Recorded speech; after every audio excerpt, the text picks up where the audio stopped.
Hi, my name is Bill, and today I'm going to be showing you how to replace the oven door spacer in your stove. The reason why you would have to do this is because the spacer is broken, damaged, or missing, and the door isn't closing properly. For this repair, we'll be using a 1/4-inch nut driver and a screwdriver with a VT15 star bit.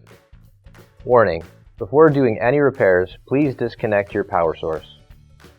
So this is the stove we're going to be using in this demonstration. It's a GE. Now keep in mind, ours might be a little bit different than what you have at home, but the same technique should still apply. So we're going to open up our oven door here. And what we need to do is lift up on these hinge clips here on both sides. And once we do that, we're going to close the door up as much as we can, and then we can lift it out and set it on the ground.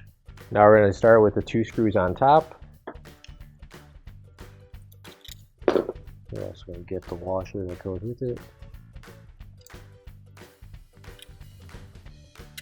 And now I'll move the 3 bottom screws here.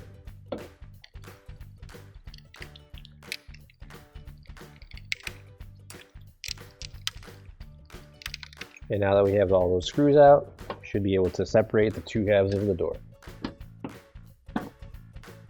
So you can see right here, we've got 1 spacer.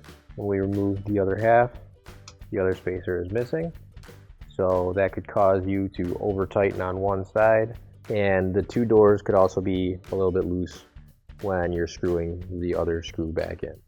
So you can grab your new OEM replacement oven door spacer. If you don't have one already, you can find one on our online store. So now I'm going to put the 2 halves of the door together, but before I do that, I want to stick in the longer screw on both sides. And I'm also going to put the spacer on both screws, and it should hold itself in place, just like that.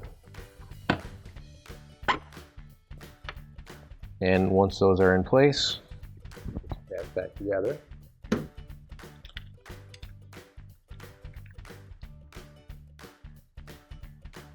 And now on this side, we'll just use the hinge and pull up a little bit to line up those screw holes. And once we do that, screw it back in.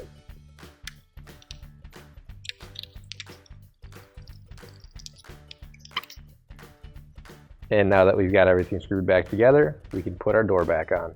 So we're going to put the hinges into the holes right there, set it down, put our door all the way down, and then we'll push down the hinge clips on both sides. And now you can close up your oven door and your repair is complete.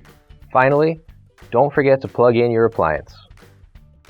If you need to replace any parts for your appliances, you can find an OEM replacement part on our website, PCApplianceRepair.com. Thanks for watching, and please don't forget to like, comment, and share our video. Also, don't forget to subscribe to our channel. Your support helps us make more videos just like these for you to watch for free.